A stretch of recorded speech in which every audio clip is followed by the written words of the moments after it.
Bhumana Karunakar Reddy TTD మాజీ chairman comments. CBI, SIT, FSSAI బృందం విచారణ పూర్తిగా స్వాగతిస్తున్నాం. కేవలం దురుద్దేశపూర్వక ఆరోపణలు చేశారు. రాష్ట్ర ప్రభుత్వం నియమించిన సిట్ ఏ విధంగా న్యాయం చేయదు అనేది మా భూమన వాదన. బాబు చెప్పిన తర్వాత ఆయన నియమించిన సిట్ నిర్దోషులను దోషులుగా నిలబెట్టే ప్రయత్నం జరిగేది. ఈ రోజు సుప్రీంకోర్టు సిబిఐ డైరెక్టర్ పర్యవేక్షణలో వాస్తవాలు బయటికి వచ్చే అవకాశం ఉంది. మాకు నమ్మకం కూడా ఉంది. శ్రీ వెంకటేశ్వర స్వామి అనుగ్రహంతోనే సుప్రీంకోర్టు ద్వారా ఆదేశాలు వచ్చాయి. సుప్రీంకోర్టు ఈ రోజున స్వతంత్ర సిట్ను ఏర్పాటు చేసి సిబిఐ నుంచి 2 ఆఫీసర్లు, రాష్ట్ర ప్రభుత్వం నుంచి 2 ఆఫీసర్లు, కేంద్ర ఆహార భద్రతా సంస్థ నుంచి ఒక అధికారిని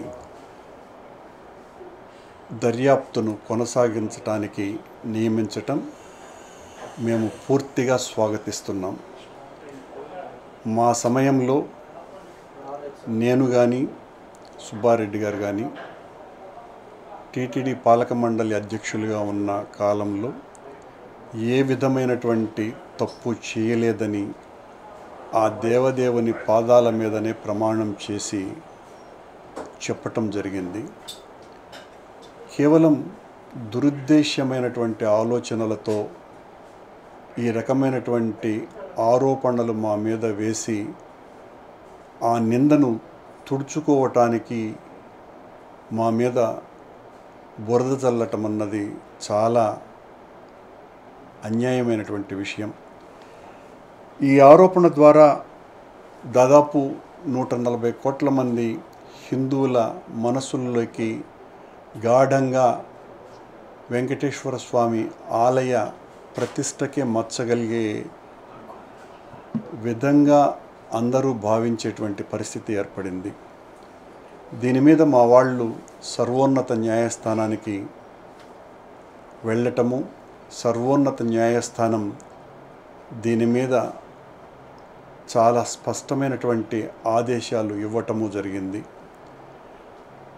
రాష్ట్ర ప్రభుత్వం నియమించినటువంటి సిట్ ఏ విధంగానూ కూడా న్యాయం చెయ్యదు అని మా భావన, అదే మా వాదన.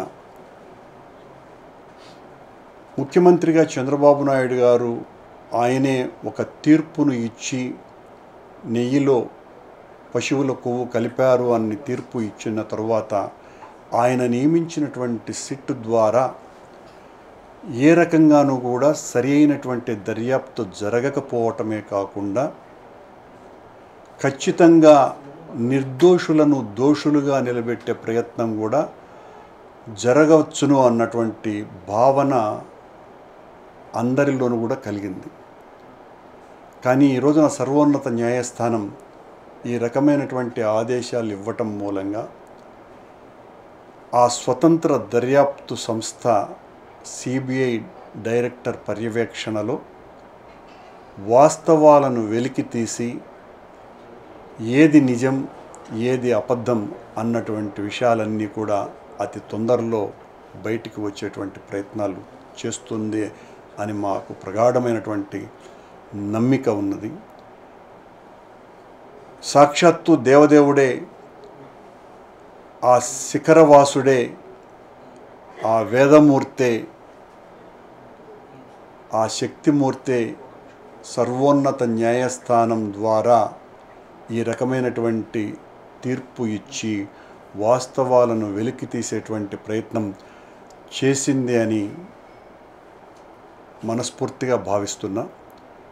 నిజాలు నిగ్గుదేలుతాయి, సత్యం గెలుస్తుంది, అసత్యం ఓడుతుంది. అబద్ధాన్ని నిజం చేయటానికి ఎంత తీవ్రంగా ప్రయత్నం చేసినా అది ఇతర విషయాలలో అబద్ధం నిజంగా మారవచ్చునే కానీ ఏడుకొండలవాడి ఆలయంలో ఇలాంటి ఆటలు సాగవని, ఆయన అలాంటి వాటిల్ని క్షమించడని, తన ఆలయ ప్రతిష్టకే మచ్చగలిగించే రీతిలో ప్రవర్తించేటువంటి వాళ్ళ మీద ఖచ్చితంగా చర్యలు తీసుకుంటాడు అన్నటువంటి నమ్మకం మాకున్నది. ఈ దర్యాప్తు సంస్థ ద్వారా పూర్తిగా నిజాలు బయటికి రావాలని కోరుకుంటున్నాం, వస్తాయని. దాని మీద పెద్ద లోతుగా నేను అధ్యయనం చేయలేదు కాబట్టి నేను స్పందించలేను. కోర్టు ఏ రకంగా చెప్పింది ఏంటి అన్నది మీరు చెప్పేటటువంటి వాటిని బట్టి. అది ఏమైనా కూడా ఇప్పుడు మేమేమి ఏఆర్ డైరీ తరఫున ఒకళ్ళు తప్పుకోము, మేము మాకు సంబంధించినటువంటి అంశం కాదు అవన్నీ కూడాను. మేము జరుగుతున్నటువంటి ఆరోపణలలో నిజమెంత అన్నటువంటి విషయం బయటికి రావాలి. మాకు ఏ సంస్థ ఏంటి అన్నది అనవసరమైనటువంటి విషయం. మీరు గుంపగొత్తగా మా హయాంలో నెయ్యికి బదులుగా ఆవు నెయ్యి జంతువుల కొవ్వు వాడారు అని చెప్పినారు. వాడలేదు అన్నది మా వాదన. వాడలేదు, ఎట్టి పరిస్థితుల్లోనూ వాడము. ఎంత నీచాతి నీచుడు కూడా ఇలాంటి పని చెయ్యడు, ఎంత దుర్మార్గుడైనా కూడా. ఆరోపణలు చేసినటువంటి వాళ్ళు మాత్రం ఇక వాళ్ళ ఇంగితానికే ఇది వదిలేయాలి. ఇంత దారుణమైనటువంటి అపవాదులు కూడా వేయగలరా అని దీని మీద భగవంతుడే ఒక తీర్పు ఇస్తాడు. సార్, ఈరోజు సుప్రీంకోర్టు ఇచ్చిన తీర్పు పైన ప్రతి ఒక్కరు కూడా హర్షిస్తూ ఉన్నారు. మొదటి నుంచి మీరు కోరుకున్నది ఇదే, ఇది రావటం ఏ విధంగా అనిపిస్తూ ఉన్నారు? చాలా ఆనందంగా ఉంది. ఎందువల్లంటే మేము మొదటి నుంచి కోరుతున్నది అదే. చంద్రబాబు నాయుడు గారు ముఖ్యమంత్రి గారు ఎప్పుడైతే ఆ నెయ్యికి బదులుగా జంతువుల కొవ్వు వాడారు అని చెప్పినారో ఆ రోజే మేము చెప్పడం జరిగింది. నేను కానీ సుబ్బారెడ్డి గారు కానీ దీని మీద సిబిఐ ఎంక్వైరీ వేయవలసినటువంటి అవసరం ఉన్నది, సిట్టింగ్ జడ్జి చేత వీలైతే విచారణ జరిపించండి అని చంద్రబాబు నాయుడు గారు మాట్లాడినటువంటి మరుక్షణమే మేము స్పందించటం కూడా జరిగింది. ఈ రోజున భగవంతుని రూపంలో సర్వోన్నత న్యాయస్థానమే ఆ రకమైనటువంటి తీర్పు ఇవ్వటం అన్నది చాలా చాలా ఆనందంగా ఉన్నది. దీని మీద మిగతా వాళ్ళు మమ్మల్ని విమర్శించినటువంటి వాళ్ళు కూడా స్వాగతించినట్టు నటించక తప్పదు. ఎందువల్లంటే అది నటన తప్ప వాస్తవం కాదు. ఎందువల్లంటే వాళ్లకు రాష్ట్ర సీట్లోనే దర్యాప్తు జరిగితే బాగుంటుందనేది వాళ్ళ వాదన కదా.